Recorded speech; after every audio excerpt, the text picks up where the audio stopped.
Hello everyone, and welcome to another episode of Uriel Morningstar versus the World. This is episode 16, so let's begin. Today we'll be talking about verified secret societies from the medieval era and the Islamic golden age of 500 CE to 1500 CE. Number 1. The Mazdakite movement from the 5th century to the 6th century CE. Its origins and philosophy, founded by Nestorian priest Mazdak, during a Caesarian Empire crisis of famine and war. This proto-socialist movement blended mechanicalism, dualism with Zoroastrianism to fight the darkness of greed. Mazdak advocated for abolition of private property and communal sharing of wealth granaries. Egalitarian marriage reforms to dismantle aristocratic harems and redistribute marital rights to poor men. Pacifism, simplicity, and vegetarianism. The Royal Alliance. Emperor Kavad I allied with the Mazdakites to strip power from his rivals. The entrenched feudal nobility of Orthodox clergy. This state-sanctioned backing turned to the movement into a massive revolutionary force. Their downfall. Recognizing the movement had become too radical and chaotic, Kavad's son, Crown Prince Khosrow I, orchestrated a brutal purge from 524 to 528 CE. Thousands of Mazdakites were mass executed, famously buried upside down, and Mazdak was killed. Their legacy as a secret society. Forced underground, the movement survived for centuries. Following the Islamic conquest of Persia, Mazdakite ideals mutated into esoteric anti-authoritarianism sects directly inspiring the 9th century Karaite rebellion against the Abbasid Caliphate. Number 2. The Order of Assassins, the Nizari Ismailis, was a medieval Shia sect that used precision political assassinations to survive against dominant hostile empire across Persia and the Levant from 1090 to 1275 CE. Their origins. Founded by Hassan I-Sabah after a succession split with Ismailis Islam, the group established a decentralized state by seizing the impregnable mountain fortress of Alamut in Iran in 1090. Their strategy? Outmatched military by the Sani Seljuk Empire, they deployed Fedayeen, those who sacrificed themselves. These elite, highly educated agents used disguises, embedded themselves in enemy courts, and used daggers for public, high-profile killings like Seljuk Vizier Nizam al-Maluk and Crusader King Conrad of Montferrat to maximize psychological terror and deter invasion. The myth. The name assassin stems from the derogatory term Hashashin, hashish users, while European crusaders and Marco Polo popularized myths of drug killers promised a fake paradise. Modern historians dismiss this. Their mission required extreme sobriety and precision. Their downfall. The order was crushed in the mid-13th century by two conventional powers, the Mongols, who dismantled Alamut in 1256, and the Mamluks, who subjugated the Syrian branch by 1273. The Nizari Ismaili lineage survived the destruction. Today, they are a peaceful global community led by the Aga Khan. Number 3. The Knights Templars, origins and rise. Founded around 1119 to protect Christian pilgrims in the Holy Land, the Knights Templars transitioned from impoverished warriors to a geopolitical powerhouse after receiving official papal endorsement in 1129. The Pope granted them extraordinary privileges, including total tax exemption and autonomy from all authorities except the papacy himself. The first multinational bank. Leveraging a vast network of fortified commanderies spanning Europe and the Middle East, the Templars invented a sophisticated proto-banking system. They had letters of credit. Travelers deposited funds locally, received an encrypted receipt, and withdrew the equivalent value upon arriving at their destination, eliminating the risk of highway robbery. High finance. They managed royal estates, collected taxes, and loaned massive sums of money to cash-strapped European monarchs. Corporate wealth. They operated like a modern corporation, owning shipping fleets, vineyards, and vast agricultural tracts. Secret initiations and rituals. The order's transformation into a secret society stemmed from what's fiercely guarded internal governance. Initiations and business meetings occurred at night behind locked doors, guarded by armed sentries. Initiates took strict vows of poverty, chastity, and obedience, answering to the hierarchical structure led by the Grand Master.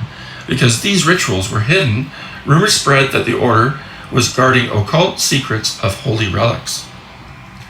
Their downfall and legacy. By the early 14th century, the Crusader states had fallen, stripping the Templars of their military purpose. Deeply in debt to the order, King Philip IV of France weaponized their society. On Friday, October the 13th, 1307, he launched a surprise raid, arresting the French Templars on fabricated charges of heresy, devil worship, and blasphemy during initiation.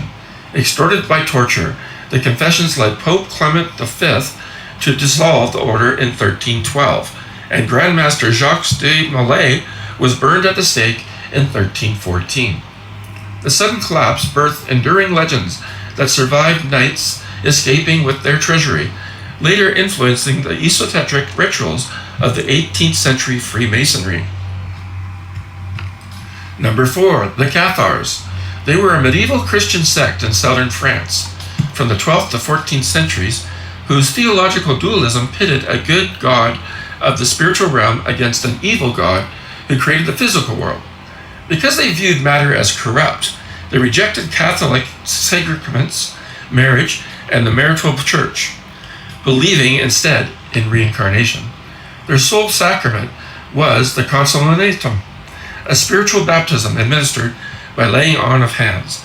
Receiving it made a believer a perfectus, requiring strict celibacy, vegetarianism, and pacifism. Most adherents remained ordinary believers, credentes, until receiving the ritual of their deathbeds. Backed by local nobility, the sect threatened Rome's authority.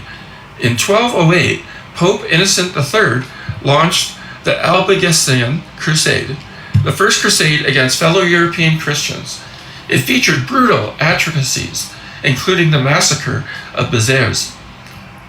To root out saviors, the papacy established the Inquisition in the 1230s. This forced the Cathars into becoming a true secret society, utilizing underground networks and code words.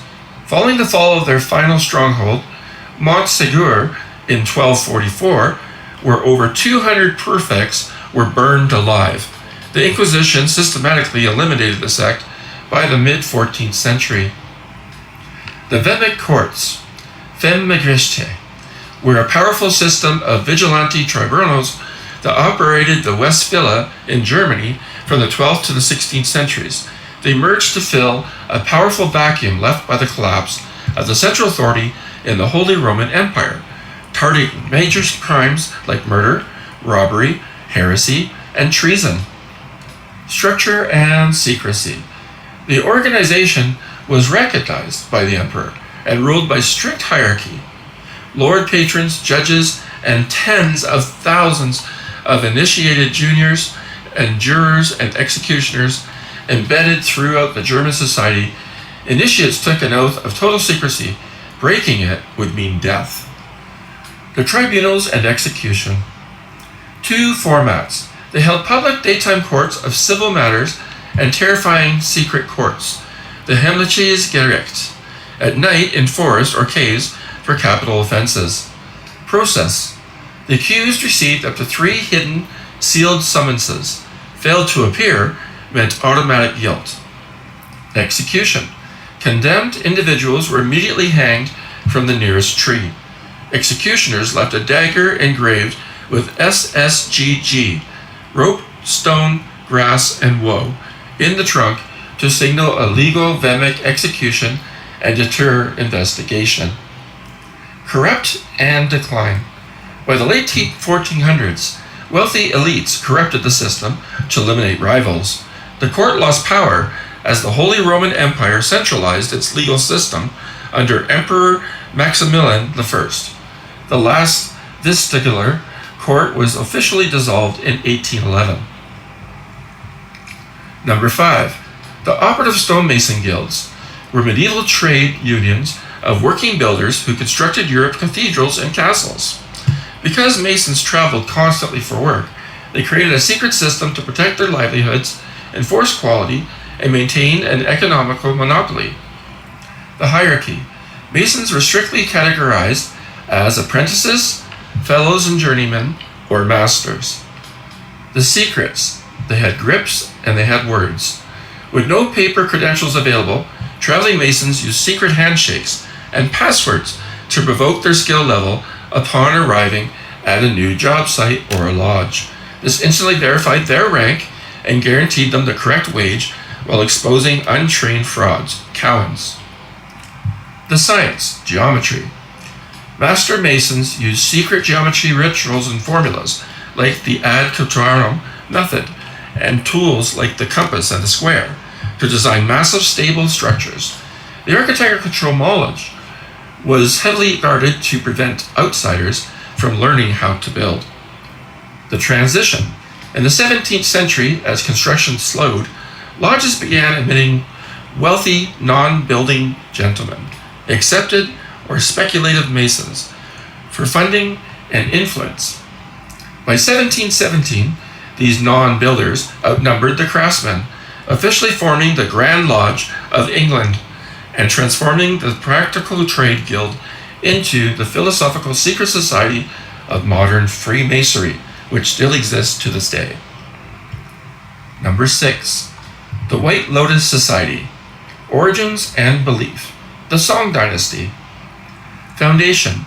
Founded in 1133 by the monk Mao Zedong as a lay-friendly branch of Pure Land Buddhism. Practices. Followers were vegetarian, focused on Amitabha Buddha, and allowed men and women to worship together. This gender mixing and lay priesthood drew deep suspicion from the Confucian ruling elite. Revolution and Mongol Yuan dynasty. Going underground, the Mongol rule forced the society into hiding. Its theological shifted to millenarianism, the belief that a cataclysmic event would overthrow the corrupt world and usher in an era of peace. New deities. Beliefs expanded to include Mazdakites and folk religion, focusing on Wishung Leamu, a creator goddess, and the prophesied arrival of Maitreya, the future Buddha. The Red Turban Rebellion, which was in 1351, triggered by massive floods, inflation, and heavy taxes, the society harnessed peasant deprivation under leader Han Sheng-tong. Rebels wore red headbands and revolted against the Mongols. Then there was the rise of the Ming.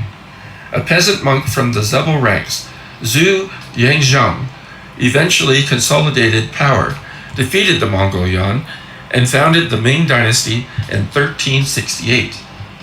What was the aftermath and the legacy? Well, there was first a betrayal.